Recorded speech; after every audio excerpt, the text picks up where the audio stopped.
Joining me right now with more, our own Christina Partsinevelos, along with Kingview Asset Management CIO Scott Martin. Scott, were you surprised the president made the comment about how he doesn't want interest rates going up? Yeah, you know, the old fine line between the Oval Office and the Federal Reserve, right, Trish, which are supposed to be pretty separated, at least by a Chinese wall or something. But we all know that, you know, politics do play their way in many, many corners of the world.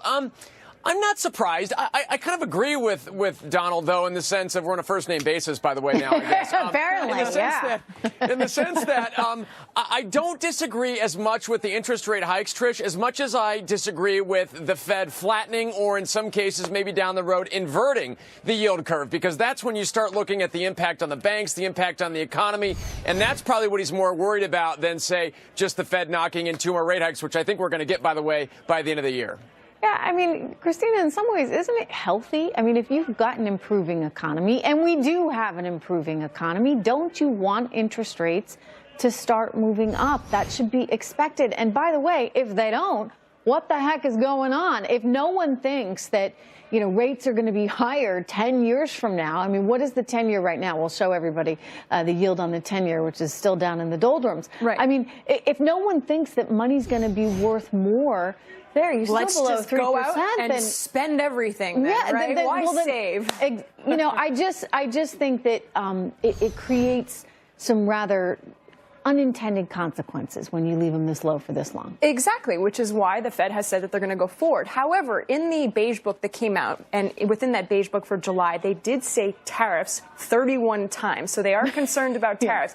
But he did add a new word. And since we're so particular about words these days with the president in Helsinki, there was the word for now. So Jay Powell believes for now the best way forward is to keep gradually rising. So there's a little change that maybe they're not going to be on autopilot with increasing rates over the next little while. But that might be because of the tariffs, you're saying.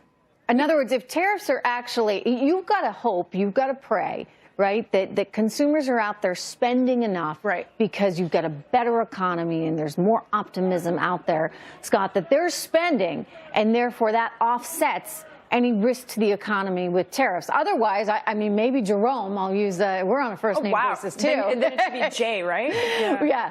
If you get in there and you're able to, you know, back off, if he backs off the interest rates moving higher, then maybe that tempers some of the challenges we might find from tariffs. Yeah, I agree. I think K-Parts mentioned it. I think that the beige book was surprisingly... Nicknames. I hope we can say that. You know, the beige book was surprisingly dovish, and the outlook was surprisingly accommodative from the Fed. You know, and I think that's one thing that I think supported stock prices a bit the last couple days, aside from today, because the fact that the Fed said, yeah, for now, we're going to stay on this interest rate hiking path, but we're willing to change. And that, to me, is really the key point here, because you guys know consumption numbers are pretty good. Inflation numbers are pretty good. Yeah, they're not too hot. But I'll tell you what's not great.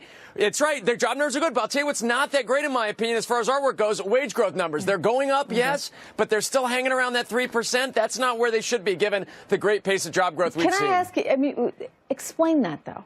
Why are wages not going up more if workers are that hard to come by right now? So should we Christina? be concerned that right now investments in general, so when you're paying workers higher, that's an investment. And companies as a whole are very worried. They're in a state of uncertainty, flux, because they don't know the outcome of the economy. They don't know what the trade tariff war could potentially have. And so to me, that is the most concerning aspect, this level of uncertainty across the board, and the fact that we complain that there's not enough, well, we American companies, there are not enough employees. So they're finding other ways to retain employees, like adding more perks. Like I've seen this with McDonald's, Walmart, paying for education. But why aren't they giving more money to actual Americans? And so that is a concern. I think that has a lot to do with this uncertainty. It makes sense, right? Because once you commit to that higher wage, you're kind of stuck. How are you going to go back? It's hard to cut people's pay later on down the road. Anyway, Scott, Christina, thank you so much. Really interesting stuff coming up, everyone.